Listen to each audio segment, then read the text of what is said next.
네, 저희 찬송 부르심으로 12월 넷째 주 오전 성경 공부 시작하겠습니다. 찬송가 274장 부르겠습니다. 274장입니다.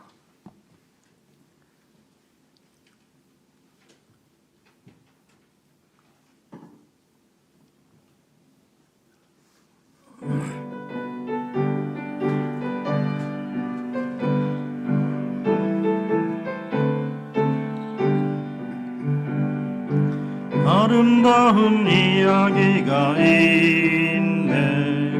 구세주의 사랑 이야기,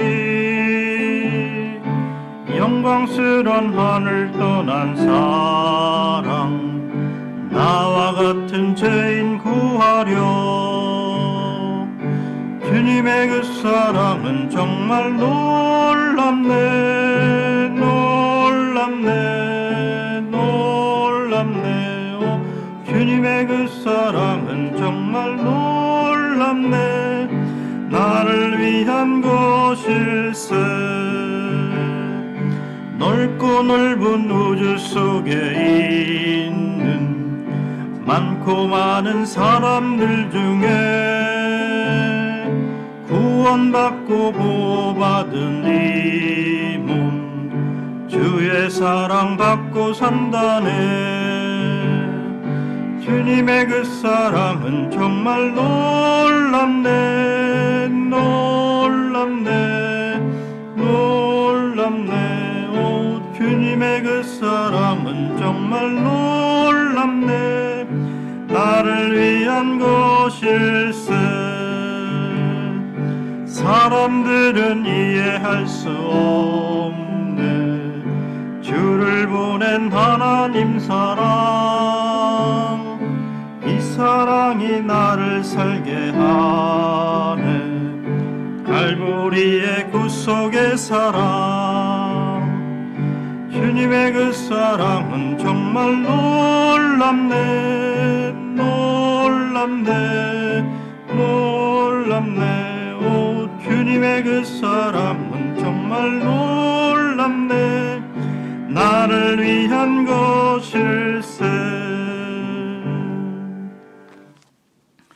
네, 545장 부르겠습니다. 545장입니다.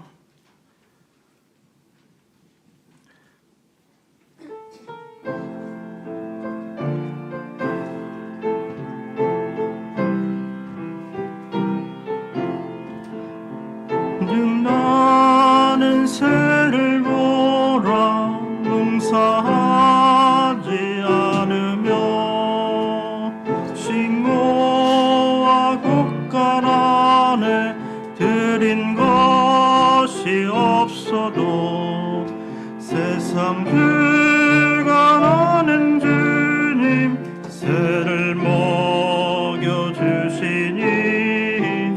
너의 먹을 것을 위해 근심할 것 무엇냐.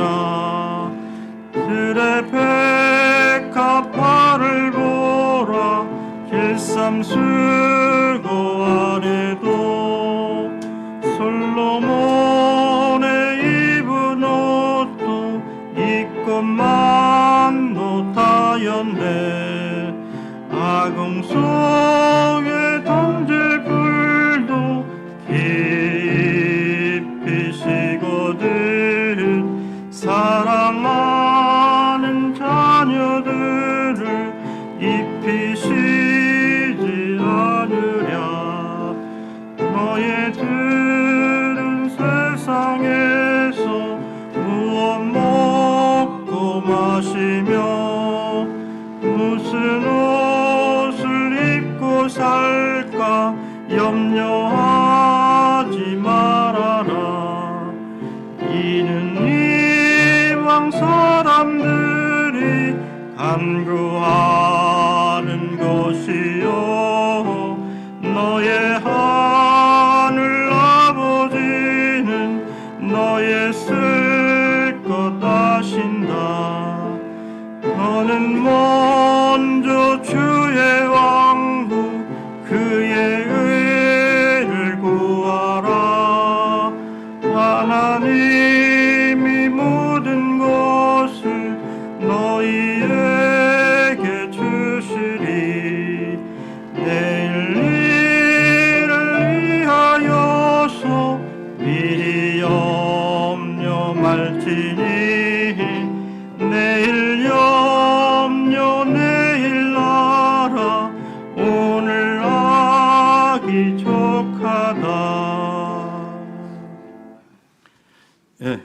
819장 부르겠습니다. 819장입니다.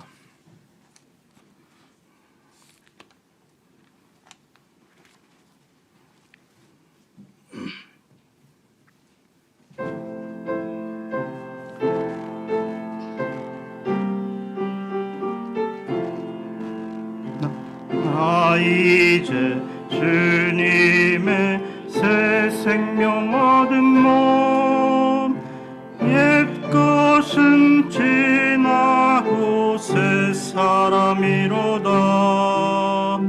그 생명 내 맘에 강같이 흐르고 그 사랑 내게서 해같이 빛난다. 영생을 누리며 주 안에 살리라. 오늘도 내일도 주 함께 살리라. 주 안에 감추인 새 생명 얻으니 이전에 줬던 것 이제는 값없다. 하늘의 은혜와 평화를 맛보니 찬송과 기도로 주 함께 살리라. 영생을 누리며 주 안에 살리라. 오늘도 내일도 주 함께 살리라. 산천도 초목도 새 것이 되었고 죄인도 원수도 친구로 변한다. 새 생명 얻은 자 영생을 누리니 주님을 모신 맘 새 하늘이로다. 영생을 누리며 주 안에 살리라. 오늘도 내일도 주 함께 살리라. 주 따라 가는 길 험하고 멀어도 찬송을 부르며 뒤따라가리라. 나 주를 모시고 영원히 살리라. 날마다 섬기며 주 함께 살리라. 영생을 누리며 주 안에 살리라. 오늘도 내일도 주 함께 살리라. 네, 기도하겠습니다.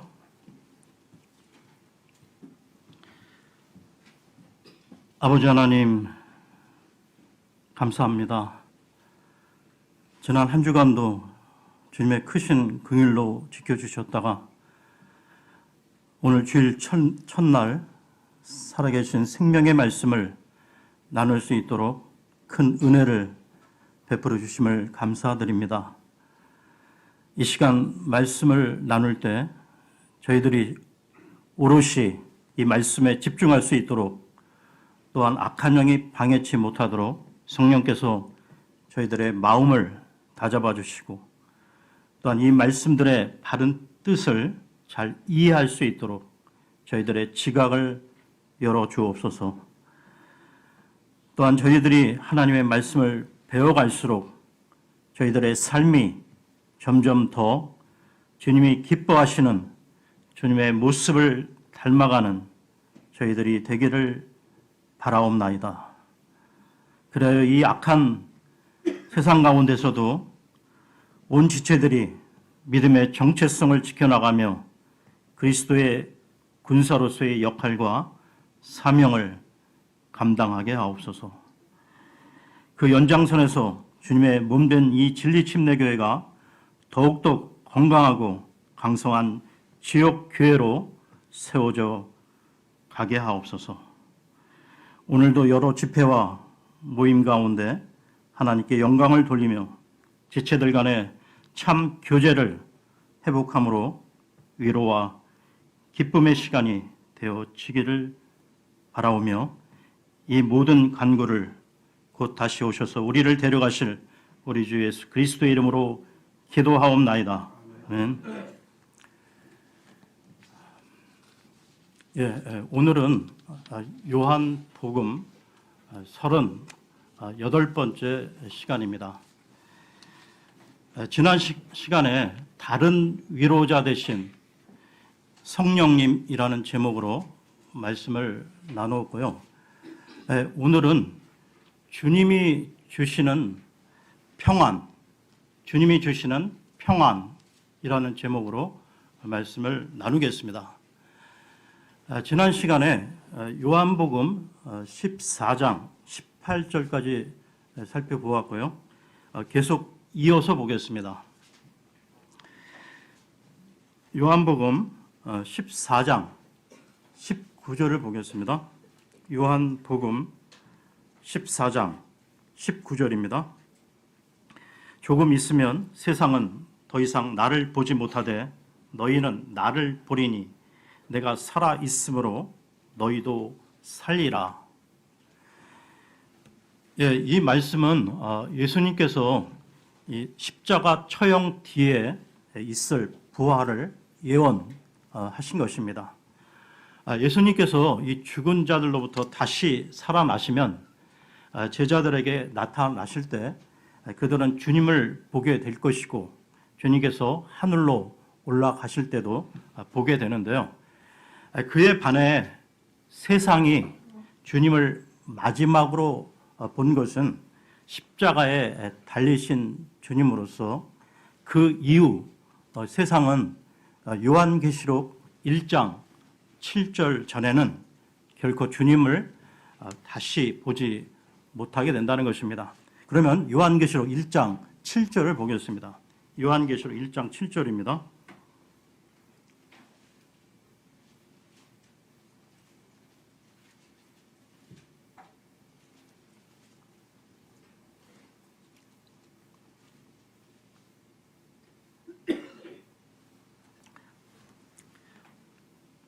보라, 그분께서 구름들과 함께 오시느니라.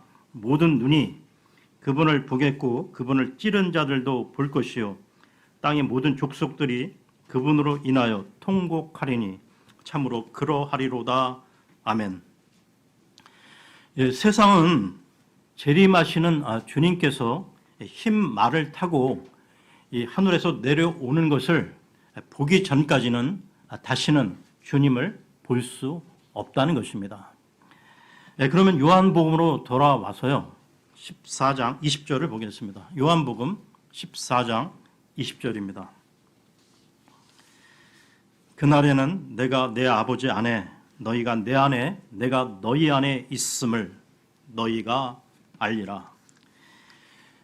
이 일은 사도행전 2장에서 오순절날 성령께서 임하심으로써 사실적으로 이루어지게 되는데요. 주 예수 그리스도께서 아버지 하나님 안에 계시고 그리스도인은 예수 그리스도 안에 있게 되며 동시에 예수 그리스도께서 또 그리스도인 안에 들어와 계시게 된다는 것. 이러한 삼중의 상호 관계는 하나의 신비가 아닐 수 없다는 것입니다. 계속해서 21절을 보겠습니다. 21절입니다. 내 명령들을 지키고 내 명령들을 가지고 그것들을 지키는 자가 나를 사랑하는 자니 나를 사랑하는 자는 내 아버지께 사랑을 받을 것이요 나도 그를 사랑하여 그에게 나를 나타내리라 하시니라. 하나님께서는 이 세상에 있는 모든 사람들을 사랑하셔서 그들을 위해 자신의 아들의 생명을 내어 놓으셨는데요.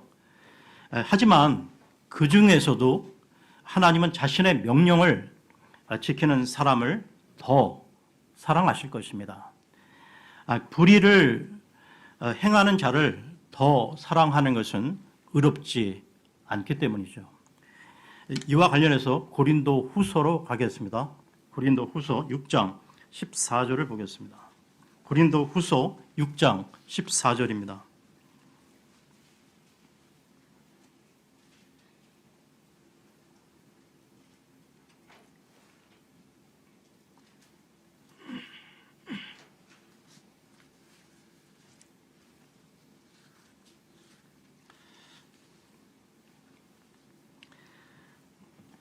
너희는 믿지 않는 자들과 더불어 공평하지 않게 멍에를 같이 매지 말라. 의가 불의와 무슨 사귐을 갖겠느냐? 빛이 어둠과 무슨 친교를 나누겠느냐? 이 세상에서는 믿는 사람들도 믿지 않는 이 불신자들과 일정한 관계를 맺고 살아가는데요. 하지만 하나님께서 그들을 똑같이 사랑하시는 것은 결코 아니라는 것입니다. 만일 그 의와 이 불의를 똑같이 사랑하신다면 주님께서 왜 이런 말씀을 기록해 두셨겠습니까? 계속해서 고린도 후서 6장 15절부터 18절까지 보겠습니다. 고린도 후서 6장 15절에서 18절입니다. 그리스도가 벨리알과 무슨 일치를 보겠느냐? 혹은 믿는 자가 믿지 않는 자와 무슨 몫을 나누겠느냐? 하나님의 성전이 우상들과 무슨 조화를 이루겠느냐? 너희는 살아계신 하나님의 성전이니라. 하나님께서 이르시되 내가 그들 가운데 거하고 그들 가운데 거닐며 나는 그들의 하나님이 되고 그들은 내 백성이 되리라. 주가 말하노라. 그러므로 너희는 그들 가운데서 나와 분리하고 부정한 것을 만지지 말라. 그리하면 내가 너희를 받아들여 너희에게 아버지가 되고 너희는 내 아들, 딸이 되리라. 주 곧 전능자가 말하노라 하셨느니라. 이 고린도 후서 6장은 믿고 구원받아 이미 하나님의 자녀들이 된 사람들에게 하시는 말씀인데요. 이미 구원받아 마음속에 성령 하나님이 거하시는 사람들에게 하시는 말씀이라는 것입니다. 이 말씀은 고린도 교회 성도들에게 하신 말씀으로, 다시 말해서요, 구원받았다 하더라도 순종에 따른 하나님의 그 사랑의 정도가 다르다는 것입니다. 그리고 누가복음 15장에 보게 되면 소위 그 탕자의 비유에서 두 아들이 나오는데요. 그러니까 작은 아들은 아버지께 그 재산을 달라고 졸라 이 먼 곳으로 가서 방탕하게 탕진하고 나서 돼지 우리에서 살게 되는 것을 보게 됩니다. 그러니까 아버지는 항상 이 작은 아들을 사랑했는데요. 집에 있을 때도 사랑했고 집을 떠나 방탕하게 살 때도 사랑했다는 것입니다. 하지만 아들이 그 집에 없는 동안은 교제를 나눌 수는 없었다는 것이죠. 다시 말해 여전히 아버지의 아들이고 아버지의 사랑을 받지만 아들이 집으로 돌아오기 전에는 아버지와 아들로서의 그 친밀한 교제는 나눌 수 없다는 것입니다. 이와 마찬가지로 구원받은 사람은 모두 하나님의 자녀요. 하나님께서는 자신의 자녀들을 사랑하십니다. 하지만 하나님께서 돼지 우리까지 오셔서 함께 어울리지는 않으신다는 것입니다. 다시 말해 구원받은 우리가 하나님과 친밀한 교제를 나누기 위해서는 하나님께서 원하지 않으실 제약된 삶을 살지 말아야 한다는 것입니다. 구원은 행위가 아닌 믿음으로 받지만 하나님과의 교제는 행위에 근거한다는 것이죠. 구원은 행위와 관련 없지만 교제의 기쁨은 행위와 관련이 있다는 것입니다. 그러면 요한복음으로 돌아와서요. 14장 22절을 보겠습니다. 14장 22절입니다.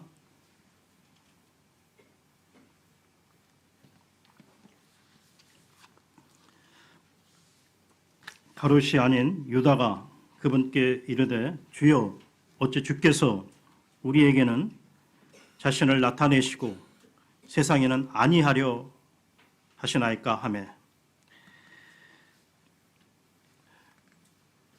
14장 22절 다시 한번 보세요. 가롯이 아닌 유다가 그분께 이르되 주여 어찌 주께서 우리에게는 자신을 나타내시고 세상에는 아니하려 하시나이까 하매 예수님의 그 12 제자들의 그 이름을 보게 되면 그 예수님을 그 배신한 그 가롯 유다 말고 또 한 명이 있는데요. 그는 메시아와 그의 왕국을 바라보는 입장에서 주님이 세상과 자신들을 구별하는 이유를 깨닫지 못해서 어찌된 일인가 물었던 것입니다. 계속해서요. 14장 23절에서 25절을 보겠습니다.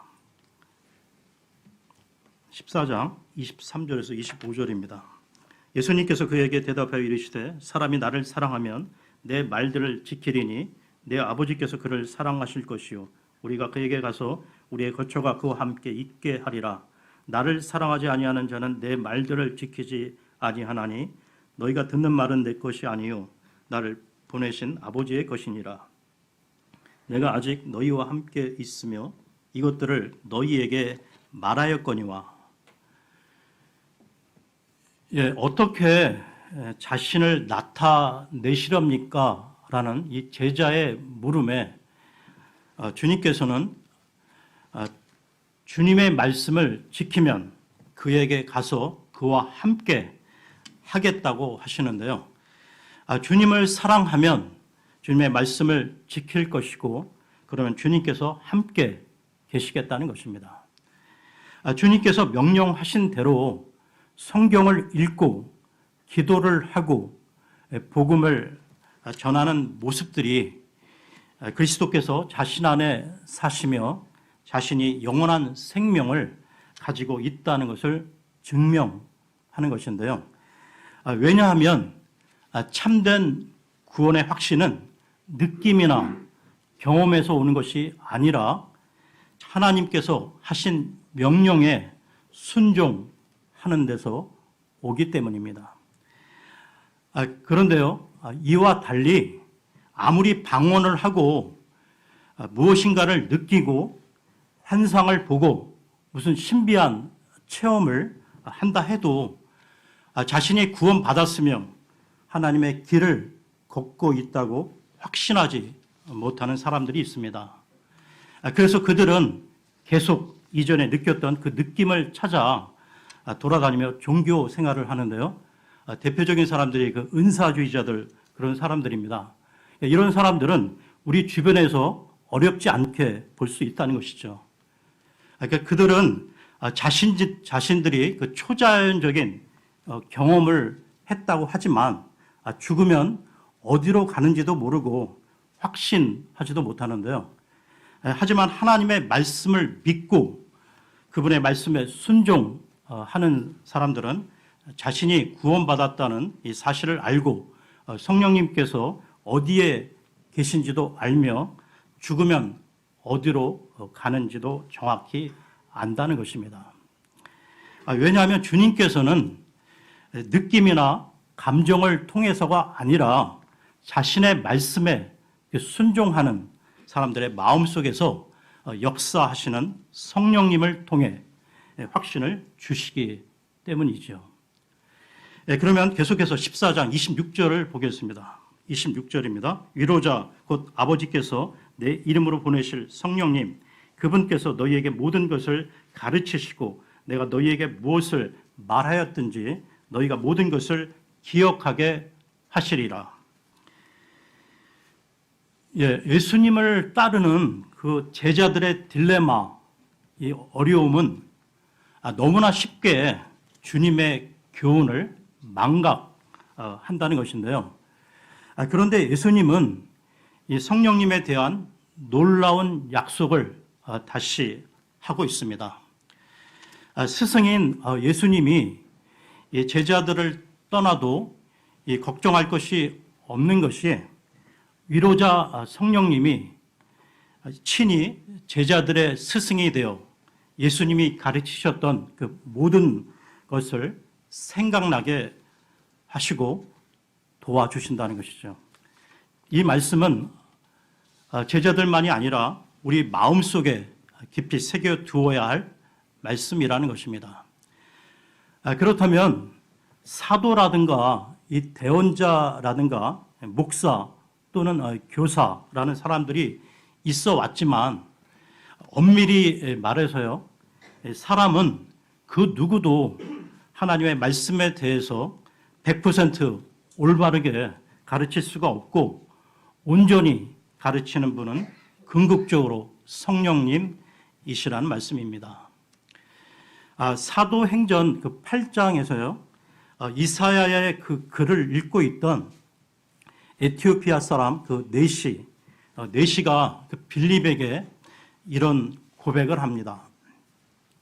누가 나를 지도해 주지 않으면 어찌 내가 깨달을 수 있으리요. 이 말을 듣고 이 빌립이 네시의 마차에 함께 앉아 네시에게 그가 읽던 그 성경 구절에 대해 진리를 설명해 주었지만 그가 할 수 있는 것은 단지 가이드, 지도하는 것이었지 가르치는 티칭이 아니었다는 것입니다. 그러니까 말하자면 이 사람이 이 성경에 대해 가르쳐 주는 것은 자기가 알고 있는 어떤 구절이 이 성경의 다른 구절과 어떤 연관이 있는가를 안내해 줄 뿐이라는 것이죠. 그런데 이에 대한 극단적 주장으로 믿는 사람들의 마음속에 성령님께서 계시기 때문에 아무것도 배울 필요가 없고 누구에게도 배울 필요가 없다고 말하는 사람들이 있습니다. 하지만 그것은 어리석은 생각인데요. 배우지 않은 것을 기억할 수는 없다는 것입니다.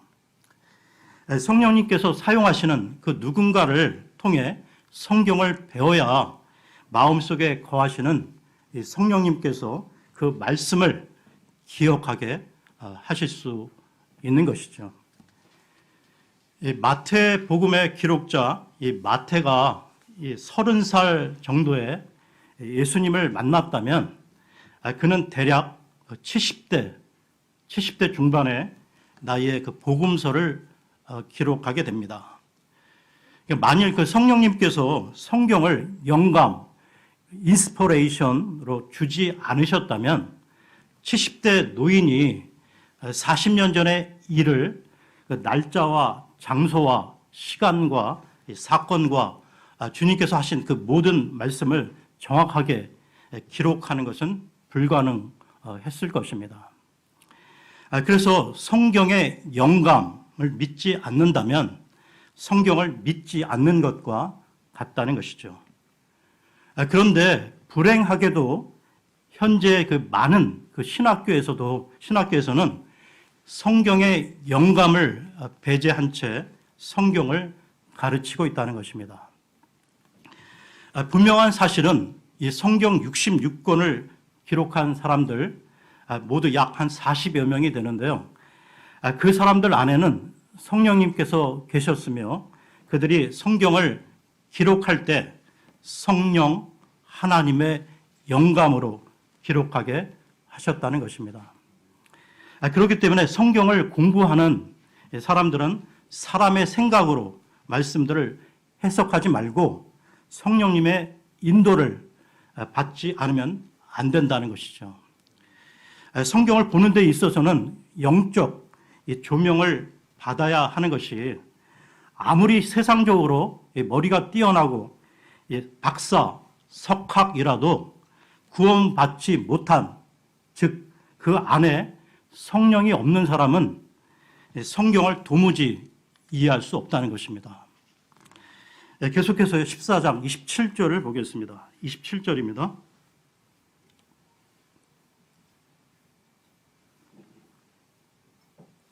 내가 너희에게 평안을 남기노니 곧 나의 평안을 너희에게 주노라.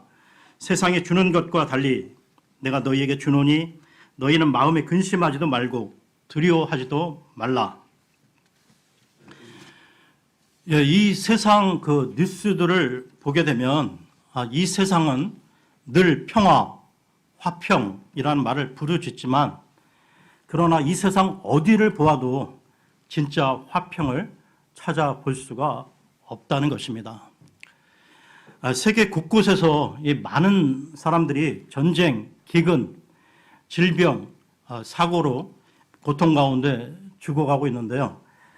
지나간 인류의 역사를 보게 되면 전 세계가 온전한 평화, 화평을 이룬 시간은 별로 없었다는 것을 알게 된다는 것입니다.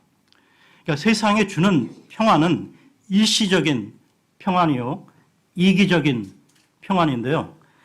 예를 들어 자기 나라의 이익을 위하여 전쟁을 통해 다른 나라의 국민을 죽이는 것입니다. 그 대가를 치른다는 것이죠. 그런데 주님께서는 나의 평안은 다르다고 말씀하십니다. 무엇보다도 주님의 평안은 언제나 거저 주시는 평안이기에 그 대가를 지불하지 않아도 되며 물질적, 정신적 이 평안을 뛰어넘는 영적인 평안인 것이죠. 사람이 구원받았다고 해서 그가 처해 있는 그 현실, 그 상황이 외형상으로는 하나도 달라진 것이 없는데도 이상할이 많지 그 마음이 고요와 평안 속에 들어가 있는 자신을 발견하게 된다는 것입니다. 이것은 신비인데요. 신비입니다. 주님께서는 우리가 주님의 평안을 가지게 될 것이라고 하셨는데요. 아무것도 염려하지 말고 두려워하지 않으시는 분의 평안을 우리가 가지게 된다는 것입니다. 여러분, 우리가 왜 살아가면서 두려워하고 걱정하고 염려할까요? 세상 기준으로 보는 것처럼 세상을 바라보고 세상이 두려워하는 것처럼 세상을 두려워하기 때문입니다. 그래서 정치적으로 보수가 어떠니 진보가 어떠니 이런 얘기들을 하면서 불안해한다는 것이죠.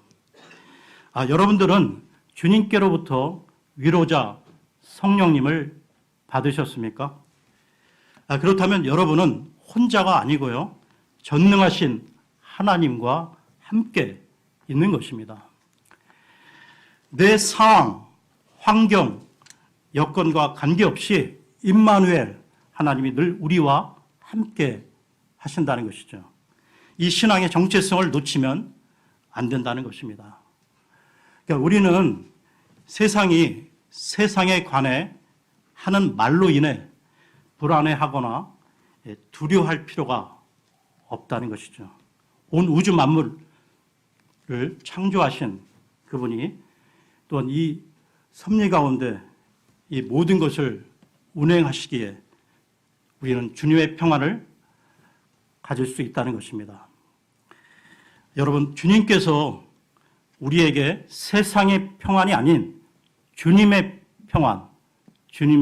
평안을 주셨다는 것을 잊지 마십시오. 계속해서 28절을 보겠습니다. 28절입니다. 내가 너희에게 말한 것, 즉 내가 갔다가 너희에게 다시 오리라 한 것을 너희가 들었나니 너희가 나를 사랑하였다면 내가 아버지께로 가노라 하고 말하였으므로 기뻐하였으리라. 이는 내 아버지께서 나보다 크시기 때문이니라. 주님께서 아버지께로 가셨다가 다시 오리라 하신 약속은 자신의 죽으심과 부활에 대한 예언의 말씀인데요. 제자들뿐만 아니라 또한 지금 이 교회 시대를 살아가는 우리들과 함께 성령이 계심으로써 이 말씀이 성취된 것입니다. 그리고 28절 끝부분에 이는 내 아버지께서 나보다 크시다라고 나오는데요. 이 말씀은 주 예수 그리스도의 신성을 부인하는 자들이 좋아하는 구절입니다. 그러나 이 구절은 삼위일체 하나님의 한 분이신 예수 그리스도의 입장에서 하시는 말씀이 아니라는 것이죠. 이 말씀은 육신을 입고 인간으로 오신 그분께서 인간의 입장에서 말씀하신 것입니다. 예수 그리스도의 이러한 입장은 17장까지 계속 이어지는데요. 그리스도께서 육신을 입고 계시는 한 내 아버지께서 나보다 크시다 하는 말씀은 당연한 말씀이라는 것입니다.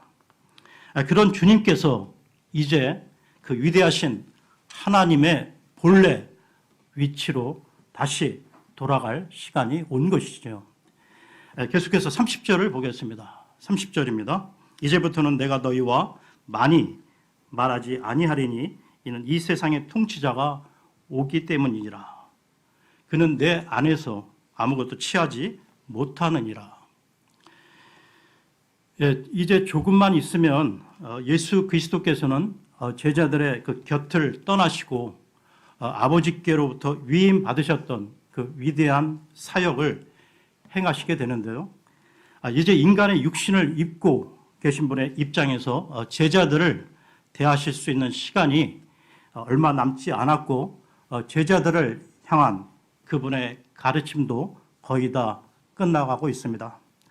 그러니 지금까지 제자들에게 들려주신 모든 말씀들을 그들이 마음속에 잘 간직한 채 두고두고 깊이 생각해야 한다는 것이죠. 그렇지 않으면 당장 십자가에 달리시는 그분만 보고도 제자들은 기운을 잃게 될 것이기 때문입니다. 그래서 주님께서는 이제 너희들에게 할 말을 거의 다 했으니 지금까지 너희들에게 한 내 말을 깊이 명심하고 있으라고 당부하고 계신 것이죠. 주님의 십자가 사건은 이 세상의 통치자가 와서 창세기 3장에 예언되었던 대로 그의 발꿈치를 상하게 하는 것으로 창세기 3장 15절을 보겠습니다. 창세기 3장 15절입니다.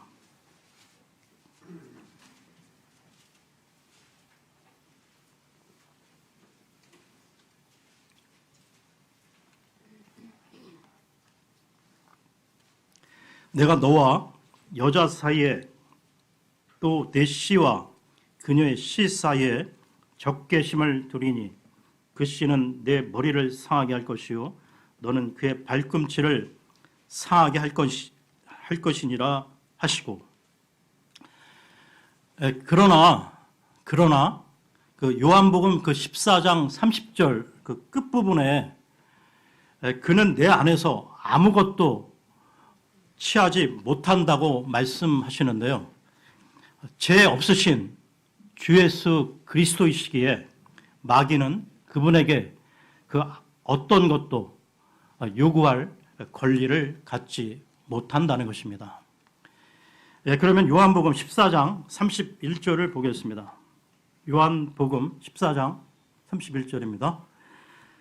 다만 내가 아버지를 사랑하는 것과 아버지께서 내게 명령을 주신 대로 내가 행하는 것을 세상이 알게 하려 하노라. 일어나라 우리가 여기를 떠나자 하시니라. 이렇게 주님께서는 아버지께서 명령을 주신 대로 십자가에 달리실 것이고 이를 통하여 주님께서 얼마나 아버지를 사랑하셨는가를 세상 사람들이 알게 될 것이라는 말씀입니다. 그리고 주님께서는 드디어 만찬 식탁에서 일어나시는데요. 앞으로 그 15장 이후 말씀하시는 것들은 주님께서 밖으로 나가셔서 예루살렘 거리를 거니시며 제자들에게 가르침을 주시는 말씀이고 이후로 주님의 동선, 이 발걸음은 겟세마네 동산으로 이어집니다. 예, 오늘은 여기까지 하겠습니다.